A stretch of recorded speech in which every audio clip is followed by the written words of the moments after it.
one question people should stop asking dermatologists. How to get fair skin. Oh God. Are you still getting that? Yes. And what about that one pimple that will show up every month? That's Come God's what gift and love to you. Before every event, before your period, after your periods, while you have your periods, it's But just... that period pimple is a must. It's a huge tell that it's coming. Yeah. But why? Why do we get that? Just So, people want to do 10 things. They want to do 10 steps. They want to do all sorts of DIY. They want to do everything possible. But they are not looking at your gut. You're putting everything on the face. What about your gut? Are you putting it in your gut? So I tell them that instead of putting it on your face, put it in your gut. And is it true that if you start retinol, you can't stop it? No, nothing like that. No, it's not of that class. Korean skincare and rice water for the hair and rosemary water for the hair. And do these things work? As I told you right now. How bad is coffee?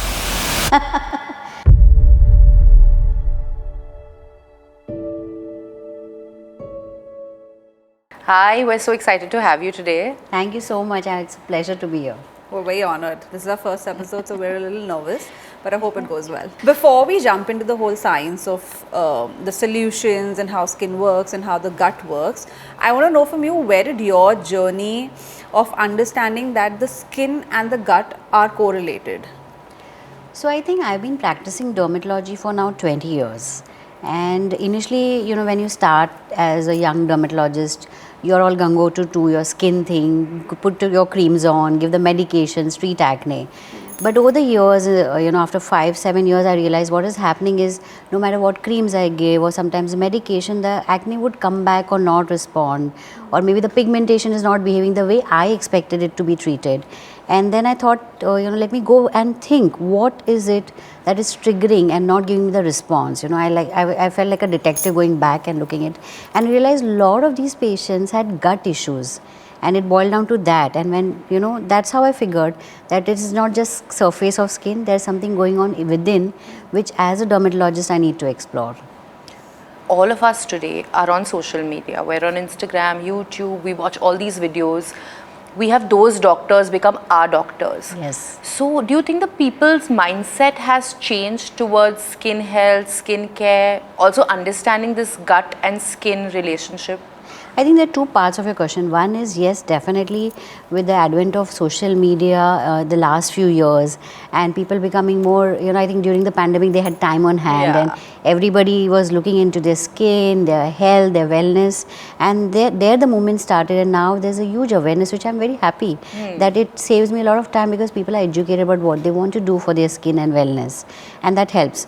Coming to gut and skin, I think still there's a lot of ambiguity or lack of awareness that gut can affect skin or any other part of your body, and I think these kind of conversations are going to help us. Absolutely, because in layman's terms, like when we have a pimple or some kind of acne that comes up, we know, okay, maybe it's my stomach, but there are so many other things that are also gut related that may not show up in such an obvious way. So there are things like psoriasis, eczemas, hair issues, pigmentation issues, sensitivity of skin. There are so many of these which, as they say, skin is the mirror of your body. Correct. And it's telling you things. So that's where it comes from. Absolutely, that's really interesting.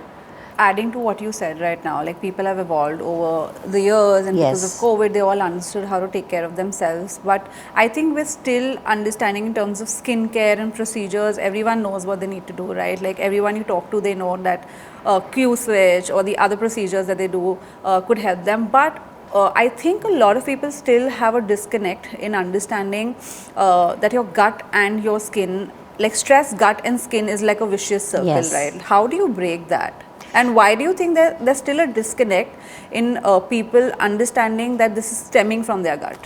So, few things. We are living in the world of instant gratification. We want everything quick. Right now, I apply a cream, everything should get rectified, or I drink something, my weight goes away. But what they don't realize is it's like a complete axis, as you said. So there's something called actually skin-gut axis. We as dermatologists talk about. So if your gut is not healthy, because that's where the nutrition comes from, and that nutrition feeds your liver, heart, kidney, including skin. So now if your gut is not healthy, if the bacteria is off, the barrier is off. So basically gut is like a barrier, right? It will keep all the good things in and give the good things out also to your blood for nutrition. But when it gets disturbed, then it's going to throw out maybe undigested food materials, toxins, bacteria in the bloodstream, which are going to be absorbed, and then it's going to trigger an inflammation. And how does a body react with inflammation? It will try to fight it. And that's why you see signs of maybe eczema suddenly flaring up, or a pigmentation getting worse, or maybe sometimes a hair fall happening. So that's how that entire thing happens.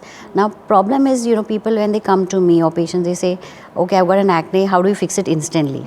But gut correction is going to take time. So thereby the skin problem is going to take time, which is very difficult to accept, That's why I think we have to change the thought process that it will take time. Skin and gut is going to take time, so I need to be patient and let it heal. When you say patient, how long? Depends on how much you're willing to do. For me, it's like a partnership. If you're not going to eat healthy, you're not going to sleep on time, you're going to be stressed out all the time, no matter what I do as a dermatologist, you're giving back the problem to me. So how do we fix it? But if you do everything right, maybe within 4 to 6 weeks, you'll start seeing changes which are positive, and you really feel that, yes, I'm doing something right for my skin and it's going the right way. I'm going to catch on the one word you say, which is inflammation, right? Inflammation, I hear this everywhere right Absolutely. now. Like everyone you talk about, every doctor you go to, the only thing they say is inflammation in your body. And I really want to know, how do you firstly break that for yourself, and how do you control your inflammation? Because I think acne is also just inflammation, correct? Yes. So how do you curb inflammation in your body? I also think that people, when you say inflammation, people think bloating. Yeah. They don't realize that that's not the only sign of inflammation. Inflammation, you can look really fit, but you can be inflamed. So what is that inflammation? How do you recognize it? So inflammation is the process or mechanism. When you talk about bloating, or you talk about acne, or you talk about any other thing, those are the symptoms of inflammation. They're not the same thing. When you say inflammation, it means your skin is, or your gut, or whatever you're talking about, scalp, whichever organ is disturbed. It's like if I keep irritating you, you will react in some form. Yeah. So if you keep irritating your gut or your skin, it's going to react, and that reaction is inflammation. Okay. The signs of inflammation can be a leaky gut, it could be a red skin, it could be patches on the skin, it could be some cardiac issue. So inflammation is when your body is not calm, it's not able to do its right processes, and it reacts in different forms. And what's the first thing that shows on your skin when you have inflammation? It would be, you feel that whatever you used to do before, maybe your products wonderfully worked well for you, suddenly they're not working. Or it could be you see sudden changes in your skin is looking very dull. Maybe suddenly your dark circles have worsened. Maybe you feel your skin, you've slept well, but the skin doesn't feel that glow, puffy, pigmentation, acne. So there are various signs. Every individual presents with a different sign. Does it also affect your hair? Yes, big time. So as I said, whenever you have inflammation, so scalp also has a microbiome, like a skin microbiome, like your gut microbiome. So when it is disturbed, you may see dandruff becoming worse, you may see some boils coming up on the skin, you may see even hair fall happening. So those are symptoms of inflammation. I have a question. So last year, I went on a diet which was a very, very strict diet. I ended up losing 15 kilos. Now, one of the things about that diet was that we will treat your inflammation. Right. So you have many allergies, you are not aware of those allergies, so we're going to kind of minus those foods out, and hence your inflammation will be taken care of, which was great till I lost 15 kilos.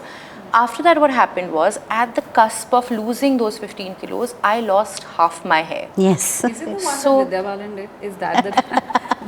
Now we are I'm getting not taking personal. names. But yes, so I want to know that while I was treating my inflammation, I also lost hair. So how does that then equate? Because if my inflammation was good and it was under control, then I shouldn't have lost hair. No, so again, it's not like 1 + 1 is equal to 2. Okay. Your skin, your body is very complex. Now, when you are doing a diet, specific diet, and losing a huge amount of weight, you're also compromising on nutrition. So you may be using essential nutrition which are good for your body and thereby helping you lose weight. But at the same time, hair and skin come last. Correct. So when you have a little smaller amount of nutrition, it will go to your vital organs like your heart, kidney, liver, lung. If nothing is remaining, your hair doesn't get anything, nutrition. and which is happening over a period of time. And that's why after a few months you'll suddenly see the hair is falling. So it's in response to the lack of nutrition. And again, nutrition for hair is also a lot of micronutrition which gets compromised when you're following these diets. First thing I want to ask is, how bad is coffee? Because I think Nitika and I are both addicted to coffee. Like, we need to have one cup. We're not as bad as most people. Like, we have one cup of coffee. We're not horribly bad. Which is okay. But how bad is coffee? Or is coffee okay, but in a certain way that, like, maybe like how I have shifted from normal milk to oat milk, is that a better way of having it, or no milk at all, sugar free? I don't know how good that is. Do you think this order that I have, I've been having it for almost 2 years now. So few things, nothing is bad unless you have it in excess. One. Yeah. So 1 cup is okay, 2 cups are okay, but also hydrate yourself equally well, because coffee by itself, when you have it, it dehydrates your gut. Correct. Coffee, alcohol, they dehydrate your gut. So if you don't have adequate hydration or fibers, it will show gradually an effect over your gut and then obviously skin. The second problem is your artificial sweetener there. Because people presume that I'm not having sugar, artificial sweetener, I'm doing good, I'm holy. Yeah. But actually, artificial sweeteners have more problems and are equally toxic and bad for your gut and skin as a regular sugar is. That's Yes. a learning. What do you That's a have learning. then? So basically, you can stick to regular sugar if you're having it in moderation and you're working out, doing everything right. See, in older times, people used to have everything, but then they had a healthy lifestyle. Now there are a lot of multiple factors. You are stressed out, you're not sleeping right, and maybe you're not eating the right fibers, and then you blame it to that one poor coffee because... Yeah, so it all adds up. Yes, it's the entire system that you're following, and dairy is not bad for everybody unless you're really specifically allergic to dairy or you're having an insane amount of dairy, then it's a problem. But a little dairy is absolutely fine. Like curds is a great probiotic which I tell my patients to have, and drinking this in is a water. for all kind of water. I have a question for water. The only thing that people keep saying, and I'm guilty, I don't have enough water, but every time I said that I have the skin issue, the first thing my husband or my friend would say is, drink enough water and you'll get glowing skin. Is this a myth or actually a fact that if you drink a lot of water, and this is all the actresses telling us that please drink water, that's the secret of my healthy skin, does that really work? No, so basically, there's a lot of myth, and there's no paper till date in anywhere in the world which says drink this much amount of water and you'll get a glowing skin. It's not that easy. I have patients who say, but I'm drinking so much water, I'm following everything, still my skin looks dull. Because you're stressed out, you're not eating the right foods, or maybe you're sleeping very late, or you're binging on Netflix or whatever, So there, again, it is not as, 1 + 1 is equal to 2. You may be doing 5 things right, but the remaining 3 which you're doing wrong are gradually, chronically affecting your skin or hair. So it's important to understand that, yes, you should drink water, however much you feel thirsty. You should have water, adequate amount, but don't expect it to translate to glowing skin if you're having maybe 4 liters of water. And this is a common fight again. Should you have rice or wheat? Both are bad for you, but out of the two devils, which one is? Are both bad? I don't think, food is food. It's No, how in you terms of consume carbs. it. So ideally, the principle, what I am not a nutritionist, but what I understand is your carb should be in the daytime. Okay. In moderation amount, in the fixed calories that you're working out. So if you're specifically allergic to wheat, which most of us I'm coming across, then you should avoid. Go for multigrains. Rice, and in moderation again, is a good source of carbs and starch which you need.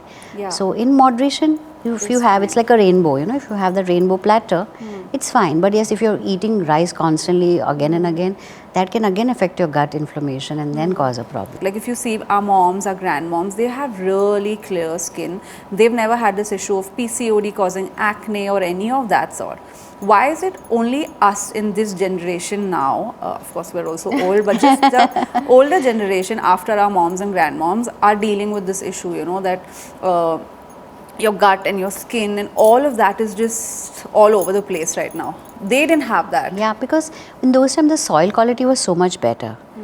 Now if you see, studies show that the soil quality is depleted so much that the nutrition you are getting is very compromised. It's not having that kind of nutrition or the value that it would have maybe 2 decades ago. A. Second is lifestyles. We are more stressed out. We are trying to do a lot of household work as well as our workplace work, which was never the case initially. The stress levels have gone up. The pollution has gone off. So there are multiple elements which have got added to our lifestyle which they didn't have to. And that's why there is also a shift in, we see nowadays early aging because of those reasons, This one word that I think we need to address is stress. Everyone uses it very loosely. What is considered stress to a point where it will affect your skin? Is it everyday stress? Is it prolonged amount of stress? Is it stress that you're physically putting on your body, mentally putting on yourself? What does define that stress? See, for me, as a dermatologist in my practice, I've realized stress can have different forms. Like you spoke in the past, people would have some boundaries. They would sleep early. They will get that rest. So even if you're going through a physical or mental stress, you're taking that stress off by having that adequate amount of rest. They would follow some exercise routine. So it would be more peaceful life. A disciplined life? Exactly. That's so you're giving your body to recover from the stress. Nowadays, we don't do that. We just keep adding to the stress. It could be physical stress.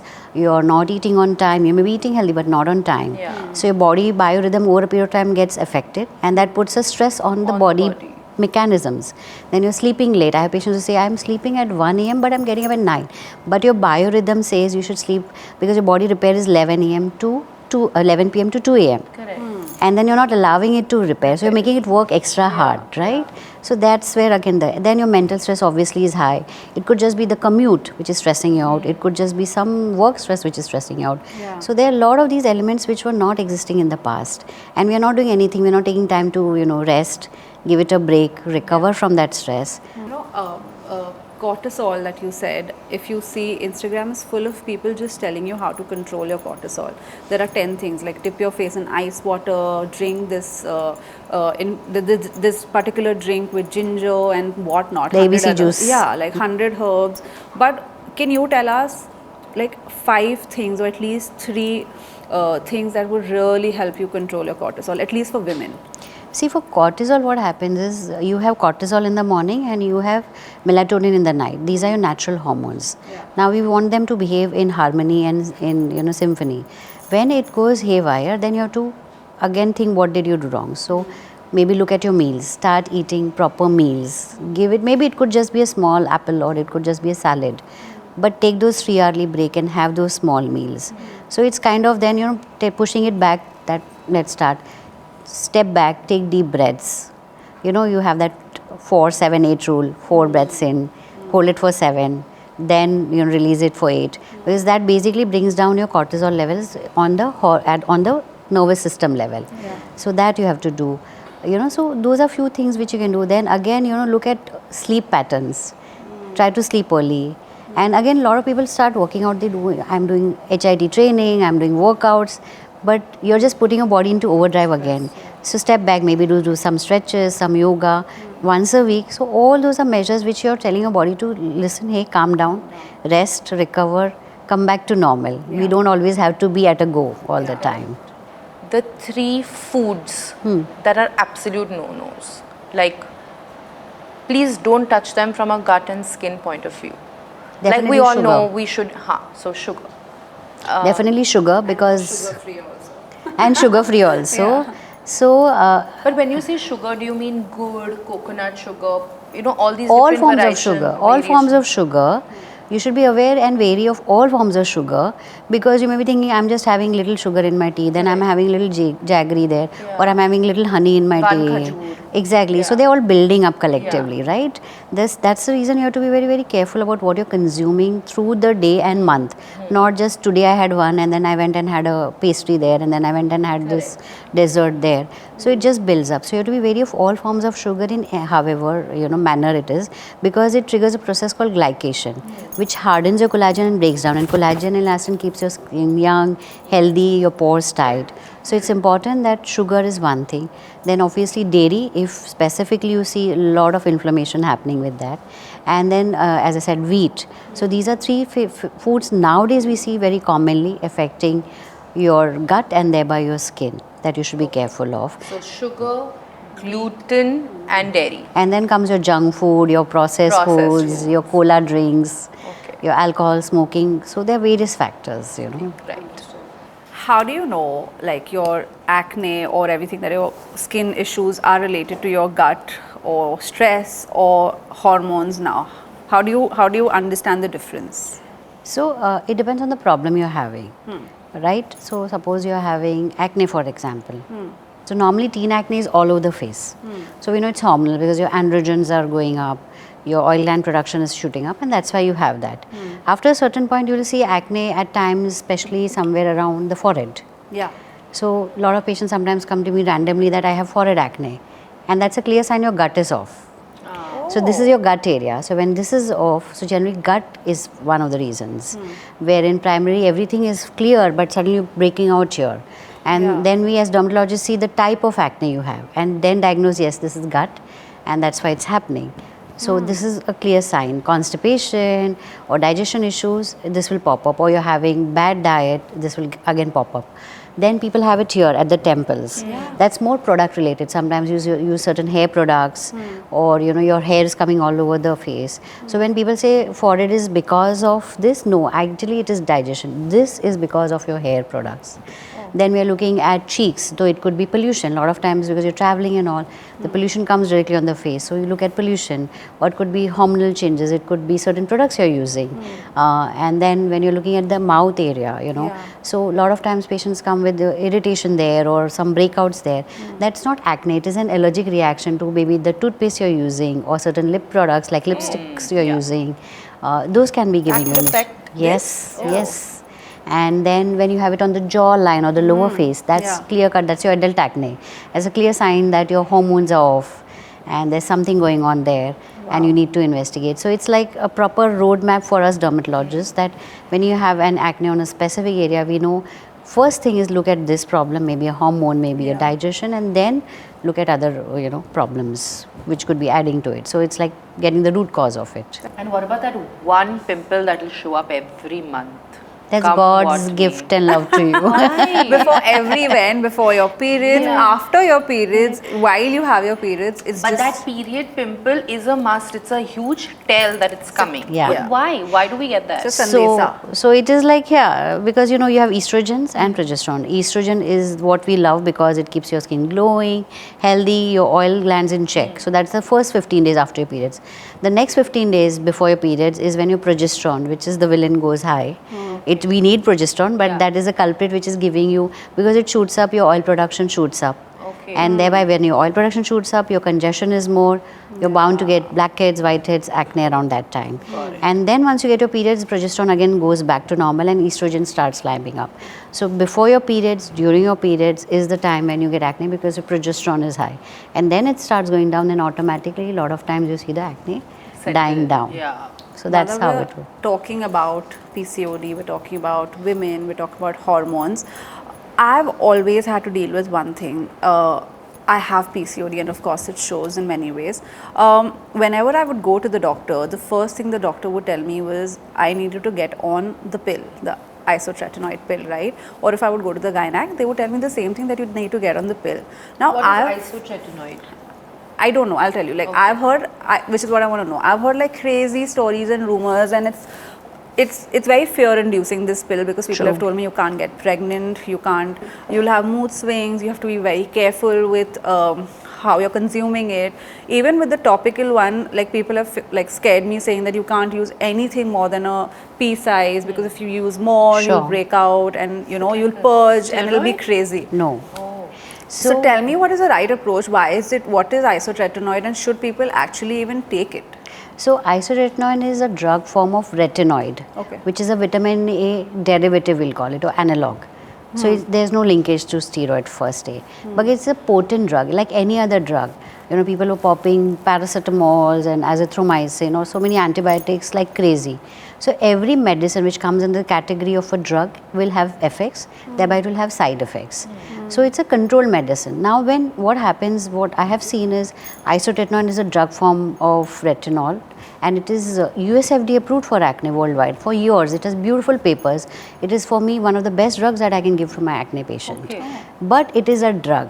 What is happening is people are buying it, unfortunately, and popping themselves, unaware of the side effects, and thereby the side effects come. Kids too? Yes. Oh. It's sad. So that is what happens. Every drug has its limitation side effects. Correct. As a dermatologist, I know how to harness that drug. Yeah. According to your body weight, I'll give you a certain amount of dosage. I will monitor it for any effects or side effects. And then I will accordingly taper it and stop it. Now when you don't do all those, it's like a weapon in your hand. If you don't fire it right, it will have side effects. Yes, effects like mood swings are known with it. That's why when we do a detailed history, we ask, do you have any antidepressants, or you have a past history of mood swings or depression, and thereby then we take a choice or informed call with the patient that should we do it or not, and we monitor what do you it. do then if for someone who is borderline depressed, has anxiety, maybe not clinically proven, but is in that gray area? Is mentally struggling with mental health. So there are few parts of it. Understand, acne, especially severe acne, itself adds to depression. Yes. So therein, I generally would avoid in a patient who has these kind of, underlying or pre-existing issues like mood swings or depression history. I would want to stay away from Isotretinoin because it can worsen the thing. Oh. But at the same time, there have been cases where the acne itself has caused so much of trauma to the patient, wherein in discussion, in a very, monitored manner, we have given in consultation with the psychiatrist, and all it has worked very well. So it cannot be taken by self. It's a drug, please remember, and make sure you follow a doctor and do the drug properly. Yes, it should not be given if you're planning a pregnancy, because studies have shown that it can cause birth defects. So we always do again a history. Are you married? Are you planning pregnancy? What is it like? And then accordingly stay away from the medicine if a pregnancy is in the works. But before that, you can definitely take it. I have patients who have taken it 4 years, later on got married, got kids, absolutely fine. So you have to treat it with respect as a drug. Correct. But there's one more question to this in terms of drugs. Doctors also prescribe antibiotics, right, when you get acne, because they say it's bacteria caused. But I know that antibiotics also will create some issues in your gut. Absolutely. And that then can create more acne. Absolutely. So then again, that is a circle, right? So I think we are confusing the two things. Acne is a byproduct of multiple reasons, not only gut. Okay. It could be because of hormonal changes, stress, various factors. Gut is one part of it. Yeah. When you're coming to antibiotics, if again we give it in a short manner, does not harm. But if you're giving for long periods, it will wipe out your good bacteria. And there is when the gut microbiome gets affected, and then the problems start. Correct. So you have to be aware, and also a lot of patients keep popping, as I said, antibiotics by itself. Don't do that. Yeah, I think everyone's taken azithromycin for a Long period of time. headache or fever yes. now. Yeah. So people, again, when you come to painkillers, a lot of people just pop in a painkiller thinking, oh, I have a headache, let me do, I have a meeting. But that itself is affecting your gut, because it's again affecting your good bacteria. Very, very interesting for me is, as a woman, today I'm 40, but I've seen that, women have gone through so many different phases of life. You're a child, then you get your, you start your menstrual cycle, you get your period. It's a whole different journey. After that, you want to give birth to children, so you're trying to get pregnant. Some people have to do IVF, IUI, pumping yourself with more hormones. You then have kids. Then before you know it, it's perimenopause, menopause. So it's like by the time you get used to one life cycle, you're at the other one. How do you manage your skin through all of these different parts of being a woman? By one, I would say giving it time, being patient, and giving love to yourself, and not bashing yourself up to all the time have a Very perfect difficult skin. to do. I know it is Very difficult difficult to because do. we live in the world of filters and perfect skin and Absolutely. those kind of realities. But yes, we have to again, like I was telling my patient that day that just to go off track, I had a patient who came to me.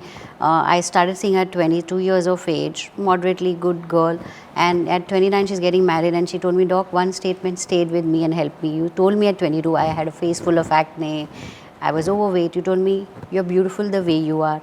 and I love you for it. I don't want you to change Absolutely. it. And I think she said that statement carried me through these years, and I'm so confident because of it. Correct. So I beautiful, think yeah. we miss that, right? Yeah, So- absolutely. That validation from this one person Yes. to tell you that, listen, you're just okay. So I think we need to do that as women. We are always hard on ourselves. We, as you said, we are through different hormonal journeys, life journeys. Somewhere we have to keep telling ourselves, I'm good.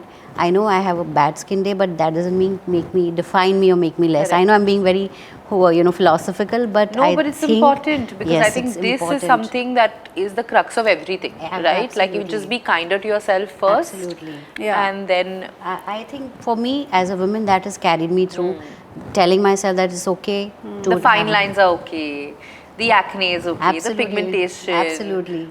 Let's not forget the men. While we've spoken Yes, about yes, women, yes. men are important. Yes. I want to understand, like, we have this 30-day cycle, right? I think men have a everyday cycle. So how is their acne different? Like, how is male acne different from female acne? So in males, they don't have this progesterone, estrogen issues happening. They have less Correct. of it, and they have more of testosterone. So more of androgens.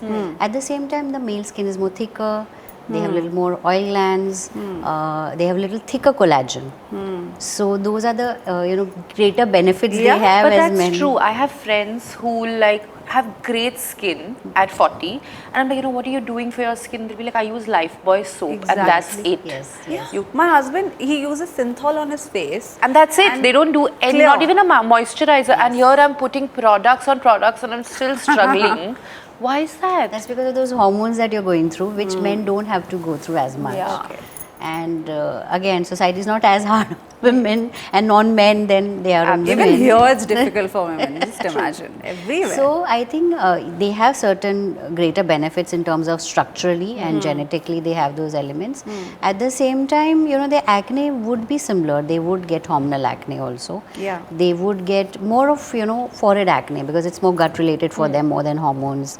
It would be more product related, so they would get back acne because they are using certain gym equipment or they are taking certain gym supplements which are affecting it.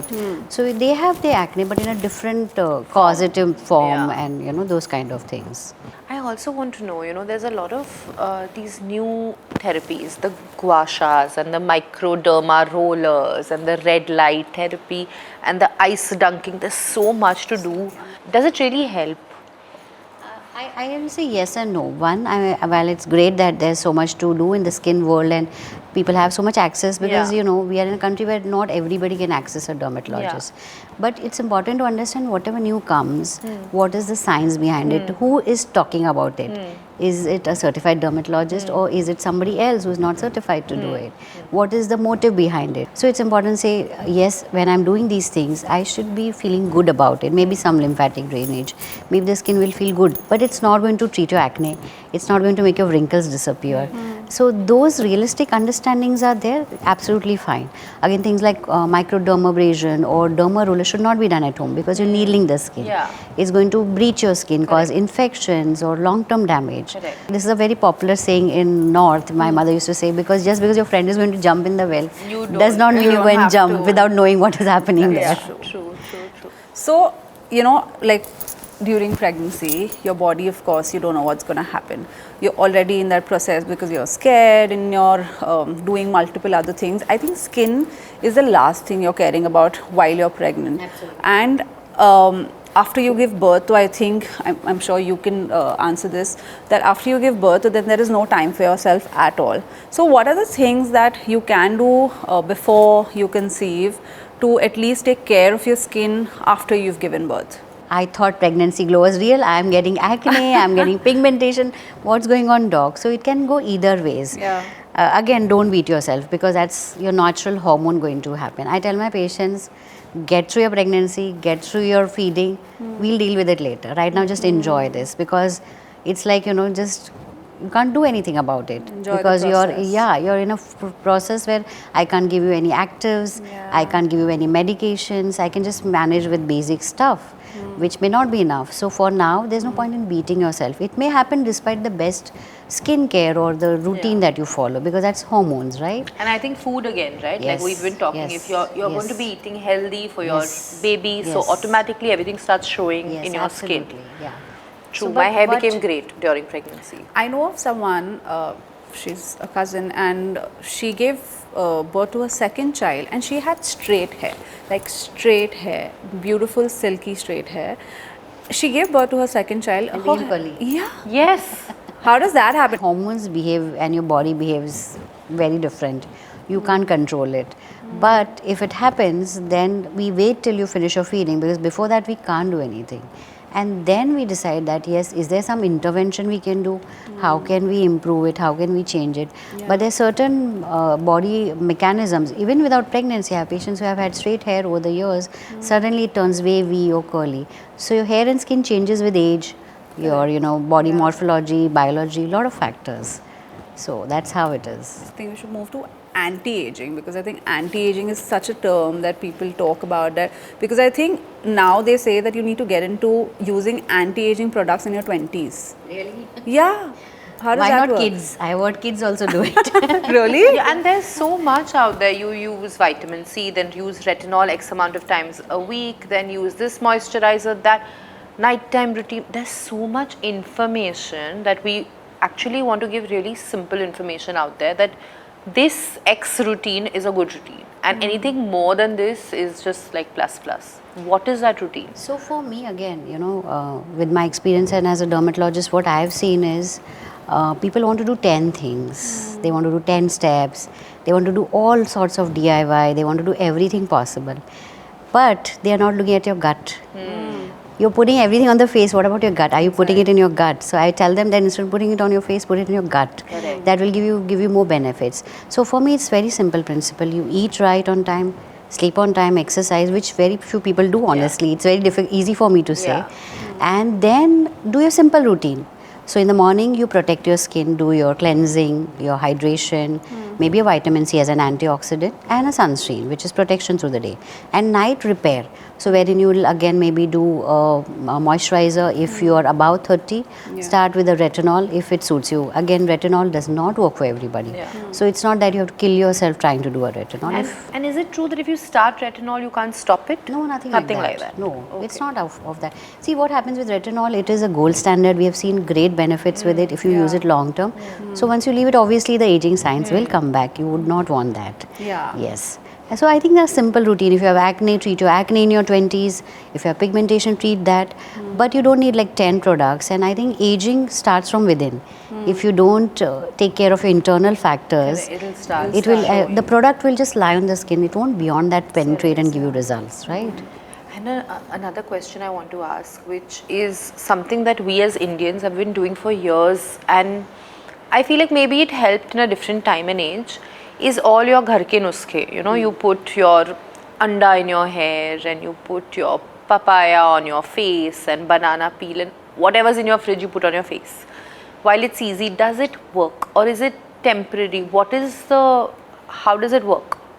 So if you follow my journey, I've never been for DIYs for the simple reason that, one, in those days when DIYs were popular, there were not a lot of skin products available, Correct. right? Correct. Those was the go-to, the kitchen. But now we have so many beautiful molecules which work better than a DIY would. Yeah. So that is one. Secondly, nowadays, as I said, food is, contaminated with chemicals, pesticide, colorants. Your haldi may have a lot of color in it, and you're putting it on your face. Your banana or anything may have a lot of pesticides in it, you're putting it on your face. And that's skin only you're taking. Yes. Lemon. Yes. Like putting lemon on your face. Lemon. So lemon is the worst culprit because it kind of is known to be phototoxic. The moment you go out, it burns your skin. So photodermatitis is a real thing with lemon.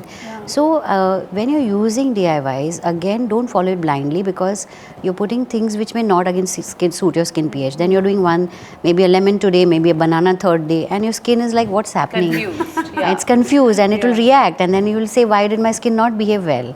Because you messed it up yourself. Correct. So you have to have some basis to what you're using intelligently and then use it. You're Don't also not a endorse big it. fan of the face sheet mask. Sheet mask. Oh, why do you say no to that? Why does it not work? One, for me, see, we are Indians. We stay in a humid weather. Our things are different. We have those beautiful clay masks, our uptams and all. Why not use that? Sheet Because mask. that actually does something. Sheet mask just sits on your face. It just sits on your face. There's a lot of reactions with the sheets, and we don't know what actually is there in the sheets. because there's so many sheets available, right? Correct. So for me, I rather do a clay mask, which is good for our humid weather and works very well for our Indian skin. Korean skincare and rice water for the hair and rosemary water for the hair, and do these things work? Again, as I told you right now, that we are Indians, our weather is humid. Korea is in a different, zone. It will have a drier weather. Yeah. So for them, hydration is the key. Now, if we overhydrate, we'll break out. Yeah. We'll get oily skin. We can get, different skin problems. So I think we should stick to our Indian weather products. In terms of food, okay, there's always this question that you shouldn't be eating a lot of non-veg also, because that's heaty for your body, and Inflammatory. that could cause more inflammation. Is that true? Does that, like, more non-veg diet affect your skin a lot more than a vegetarian diet? I said anything in excess does affect, is not good for your gut and skin. So when we have patients with hair fall or skin issues, I tell them avoid meat, mutton. I would want them to consume, especially for psoriasis and all, omega-3 and all, which comes from your fish source, which comes from your proteins like chicken and eggs. But then make sure you don't, fry them. Cook them, bake them moderately. Grill them or whatever. Yes, and then so that you preserve the nutrition and consume it rather than losing it. So, and also balance it. Again, a lot of people just consume non-veg. So balance it with a side of veggies, Salads, with your salads, with your fruits, with your nuts. So a balanced diet, whether you're eating veg or non-veg, will always help you. Someone was asking Paris Hilton that, you haven't done any procedures, you've not done any Botox, fillers, nothing. How are you looking so great? And she said she's taking something called NAD, which is like in NMN. Can you tell us a little bit about it and if it's really beneficial or not? So NAD is basically a part of our body. Like glutathione, or when we talk of any of these molecules or peptides, they're all structurally there in our body. It's like a powerhouse. It runs our mitochondria and keeps us going younger, or gives us energy, and thereby gives you great skin.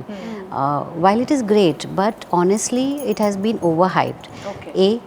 There are not enough studies or enough material which will endorse a product saying this will work. So NAD will help you in terms like nutrition. So when you consume a nutrition, will help you, but it's not going to just take care of your acne. You will still need products. You will still need procedures to treat your acne. So the minute you stop it, again, will yes, go back. absolutely. And still there are no verified sources in India which will claim that there are no approvals in India for NAD. So whatever is happening, we don't know. One thing that we want you to tell our listeners, one healing note when it comes to gut and skin and overall taking care of yourself. I think for me it would be, as I said, I'm going back to give time to yourself. We don't do that in this fast moving world. We always think, okay, what next I have to do? I have to achieve that project. I have to go and meet this friend. I have to finish that deadline. So somewhere, I think for me it's a practice that every day, whether it's the start of the day or end of the day, I give that 10-15 minutes to myself just to sit and absolutely do nothing. Just breathe, just be yourself. I think that's very essential. We don't do that. And when you do that, automatically a lot of your reset happens there. And because you're doing it on a daily basis, it's a collective movement that is happening. So for me, that's very essential, and that itself will, calm down your gut, calm down your skin. A lot of things come in place. So besides doing the skincare in the night, removing your makeup in the night, do this also, I think. We have this one segment that's called the practice, okay? What is the easiest daily habit that one can do to start their journey? For someone who's feels like, oh shit, I can't do anything anymore, I think it's beyond repair right now. But if they want to start their journey today, after listening to our conversation, what is that one habit they could start with? If you're talking about skincare, for me it's only sunscreen. I will always say, I am okay if you don't use a moisturizer, or don't wash your face, or don't apply your retinol, but do a sunscreen at least daily. Keep it next to your bathroom. Do it daily, because that cuts down a lot of, because we Indians have a lot of photo damage, which we don't realize. So if you just do a sunscreen right, it will help. So when you're talking to your, about your skincare, when you're talking about your diet, I would say just incorporate one healthy habit. Maybe eating a fruit, maybe eating a salad, or maybe eating your meals on time. I think if you do that, or sleeping on time, so that one habit gradually will add to a lot of benefits in the future. You spoke about sunscreen. There are so many in the market, right? It's crazy. Everywhere you go, it's become this huge thing. And there's also a debate that sunscreen is a lie. Do we really, really need it? No, I don't think it's a lie. It's unfortunate that it has been somehow marketed the wrong way and felt into a controversy. I think we live, as I said, near the equator. We have a lot of photo damage. While we are lucky, we don't get skin cancers. But over a period of time, what happens is the sun damage collects, and suddenly you have patients coming to say, in 40 I'm developing pigmentation, and the moment they just do a sunscreen regularly, after a few months you see the skin is so much better, right? So I think for me it's very simple. I won't say use this brand, but use a sunscreen whatever you like, but use it daily, what makes you happy, but don't get out of it. Fortunately, we have so many sunscreen options nowadays which we didn't have in the past, which is a good thing. So if you follow the right sunscreen, you're not sure, again, consult a dermatologist, figure out what's your skin type, what works for you, and accordingly stick to that sunscreen on a regular basis. Also, your skin changes with time and age, so your products will change with time and age. So you have to keep that in mind. Now, when we're talking of our ancestors, as I told you before, the times were different. They would be indoors most of the time. Travels was less, lifestyle was good, pollution was not so bad, the ozone layer was great. Now the ozone layer has thinned out. So there are a lot of environmental changes happening that the need of sunscreen has gone up for that reason itself, if nothing else. And what is the perfect SPF? Is it 20, 30, 50? What is that SPF for a daily? Like, we know when we go for a beach vacation, we're taking a higher SPF. But on a daily basis, what is it that we should be using? So sunscreen has two parts of it. It's not only about SPF. So we have UVA and UVB rays. Correct. Okay, the UVB is what causes the skin damage when you're outdoors. But UVA rays are more deeper. They come in through the window of your offices and penetrate and then affect your DNA and cause long-term damage. So when we're looking at a sunscreen, an ideal sunscreen, we call it broad spectrum. So UVB is SPF and UVA is PA factor. So your sunscreen should have an SPF of minimum 15 or at least 30 for Indians when you're indoors, and then you should have a PA factor 4+. So if your sunscreen has both these elements, those plus signs that you see. So that is your UVA. So your sunscreen nowadays, most of them are aware, and the brands will have both of it. So we're looking at a broad spectrum sunscreen. Sunscreen is the one thing that if someone needs to start their journey, is what they can start with. What does a healthy plate look like for you? For me, it is, as I said, it's like a rainbow. So you should have your carbs in the morning, you should have your fruits in the morning, your nuts in the morning, because those are your omega-3 and all which comes in. Then you should have your proteins also, especially towards the later part of the day, which again is, this is keratin protein, so it's very good for skin and hair both. So you should have your proteins. Again, you can have your veg, non-veg, which supports you, your salads, your fibers, which is good for gut, because when that is there, automatically your inflammation of gut is less. So all elements should be there on a daily basis. It cannot be today I had this, but tomorrow I'll have that. So collagen powders and all of this that people have started taking? They are good for dryness. They're not going to suddenly do anti-aging and create miracles. Because when you're eating a collagen, I'm going to be a little funny here. It's not going to recognize, oh, my job is to go to the skin and jump up. It's going to your gut. It's going to get degraded by your gut like an amino acid, and through the bloodstream it will go to various organs, including skin. So I want to ask you, is there any harmful ingredient that we should look out for when we are buying products, like when we're buying supplements or when we're buying, is there anything that we should avoid? I think more than the ingredient should be about what you're buying. Is it FDA approved? Is it when it's food supplement comes to FSSAI, which is the organization which approves it? Is the registration of the company proper? Is the trademark or whatever is the licensing proper? Are the ingredients listed down well? Are the claims, do they have studies to support their claim? There are a lot of consumer studies which are available online on the company site. So go and check whether it is what they're saying speaks with what they're projecting or showing on their website. Whether it's food, whether it's skincare, whatever it is, we should not go blindly. So we should do our due diligence, and unfortunately that's the time we live in because there's so much information available. I'm asking this is because I've heard that when you start taking protein powders and you take protein shakes, you start breaking out. Why does that happen? Possibly suiting your gut. No. So yeah, so it's not necessary everybody breaks out. Again, there was a lot of this, whey protein and all. Yeah. So it's there again not enough studies to say yes, whey can cause acne, but yes, there are papers which show. Correct. So it's each to his own. There are patients who take whey and they're absolutely fine. At the same time, there are patients who take a little whey and they break out. Correct. It comes down to your gut sensitivity. Yeah, like and I get bloating with yes, whey protein. exactly. Absolutely. So it comes down to that. So for me, it's essential as a consumer that I read the ingredients. Correct. And always the top which is listed is the maximum. So at times it's water which is listed and your ingredient is in the 4th or 5th. That itself says that how much percentage are you really putting on your skin. What about oil chumpy?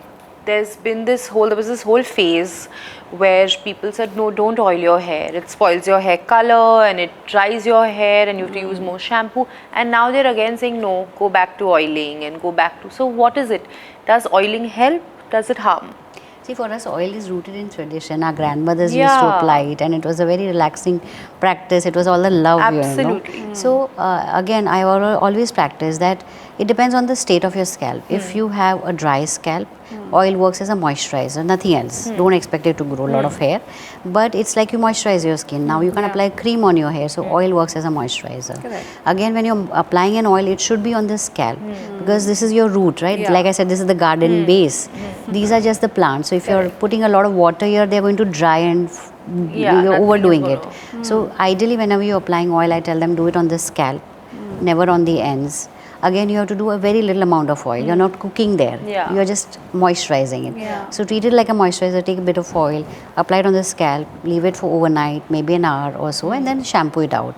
So that way you're not putting a lot of shampoo to remove the oil and damaging your hair. Also, don't move around with it because we are living in times of pollution. You will attract a lot of damage to the hair. So I feel if you have a dry scalp, yes, you should oil it maybe once or twice a week. If you have a very oily scalp, you don't need it because already there's a lot of oil happening there. So for me, that's as simple as that. The balance. Yes. So we have another segment. It's called The List, where we basically ask you a bunch of questions that we've asked around, and these are actual issues that people have. I think we've covered all of that in our conversation, but these are just quicker ones that people could see if they don't have the time for the episode. Okay. One sign your skin issue is coming from your gut and not your products. When your products stop working the way they are, or your skin feels irritated, constantly dull, or not behaving the way it normally would, is a sign that maybe your gut may be off. 3 things every pregnant woman can do for healthy skin and balanced hormones and go through that period happily. One is a basic skincare routine. No matter how tired you feel, do a little moisturizing, a sunscreen, a little sun skincare. Secondly, yes, do your exercises, whatever is required for pregnancy. And third, be on a balanced diet. While there are those things about pregnancy diets, but have enough whatever is like a balanced diet. I think these, and stay calm and happy no matter enjoy it. Yeah. One question people should stop asking dermatologists. How to get fair skin. Oh God. Are you still getting that? Yes. Okay. After 20 years, I'm still getting it in a different manner. Maybe I want an even skin, a brighter skin. Oh, there are different words for it. Yes. And so we are more evolved and more sophisticated. See, we are born with a certain skin tone and color. We can't get fairer than that. Yeah. And for me, it's more about healthy skin rather than just getting a fair skin which has issues.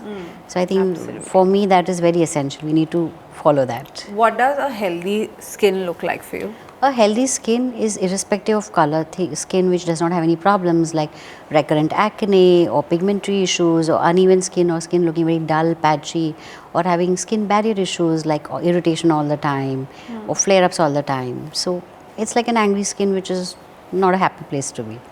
3 habits that damage your skin barrier more than sun exposure. One is this constant overload of product or trying different products because you saw somewhere or different trends, So over treating your skin with multiple products, changing products. Second is, just focusing on skincare and not focusing, I'll go back to it, your diet or your internal factors. And third is missing out on these signs and going about usual, trying to think that it will fix itself. So sometimes you need to go back and review and take help to fix it. Also like buying over-the-counter medication and just, seeing some ad somewhere and saying this is going to Absolutely. cure XYZ and just Absolutely. going Yes. spending a lot of money on all of that instead of just going and visiting a doctor. One question that I have is, when you wash your face, should you be washing it with warm water, hot water, cold water? Because most of us have a bath with hot water, but somewhere I hear that that's not good for your face. So what is it that you should be using for your You should be face? using lukewarm water. See, basically, you should not even be having bath with too much of hot water because it strips your skin of the oils and makes it more irritable. Correct. So ideally, lukewarm water is best, whether it's for face or body. Again, short, quick baths, not long baths, because water itself will dehydrate your skin. Okay. And immediately applying a moisturizer immediately after Got that. The last one is, does cutting sugar and also sugar-free make a visible difference on your skin? Absolutely.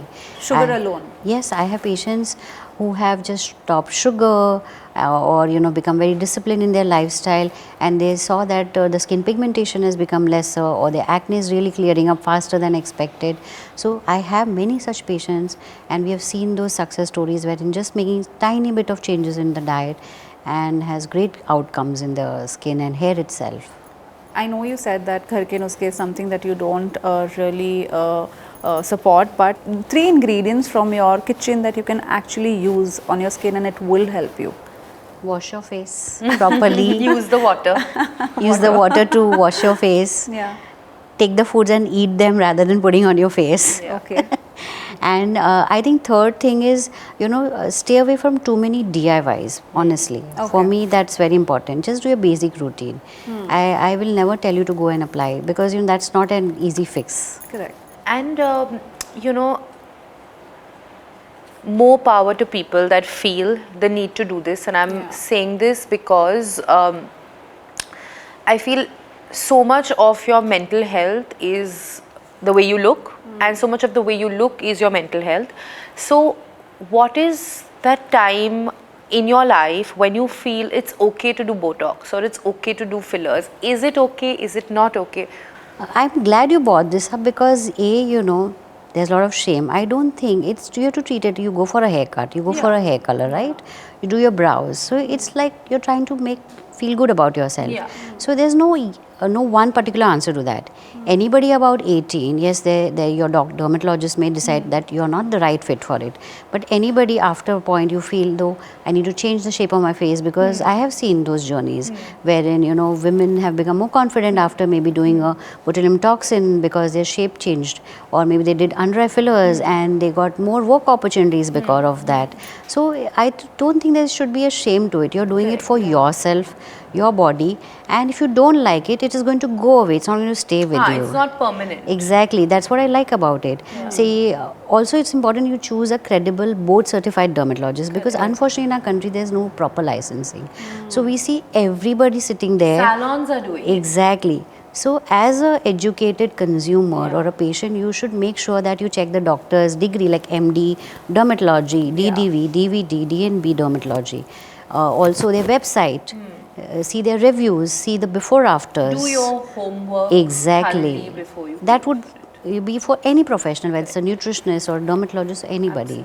So make sure you're going to the right person, do a proper consult. Under the doctor will tell you what can go wrong also, not only what can go right. Yeah. And it should not be like, oh, nothing will happen, everything will be fine. So those are those giveaways or red flags, as we call that, this is not my right doctor. Yeah. So that honest conversations, when a patient comes to me, I give them information. I will tell them, even if they say I want to do today, I said, no, take this information, go back. I'm happy if they don't, 9 of them don't come back, but that one comes, knows what they're getting into it. So it's important to do your homework and then get into it. How important are supplements? Because everyone now has also gotten into this bus of taking supplements. Everyone wants to take supplements for hair, for sleep, for skin, for diet. Do you think these actually work, and if they do, what are the ones that you recommend? Personally, I would not, there are a lot of hazards to it because you're consuming something. Now, we have had patients who had vitamin B12 over, high increase and cause side effects. So vitamins, when in excess, can also have potential of harm to your kidney, liver, all those elements are there. So as a physician, I would always say that don't self-medicate. While it's great you have the access, but you're putting something like a supplement in a body can have potential of harm. So always when a person comes to me, I will do their blood test. see the levels, then determine. Also, if you're having a healthy diet, which is covering all the bases, I don't see the need of a supplement. Yes, after a certain age, because you have health issues or you're not able to consume that diet, you may need some help. But that should be short term, it should not be ongoing. Also, supplements have to be consistent. I have seen patients do one day maybe a supplement, then forget for 2 days, then they pop on the 4th day. It doesn't work like that. Thank you so much for coming. It's been really insightful. We had a lot of questions that were personal, and I hope the audience also got a lot from it.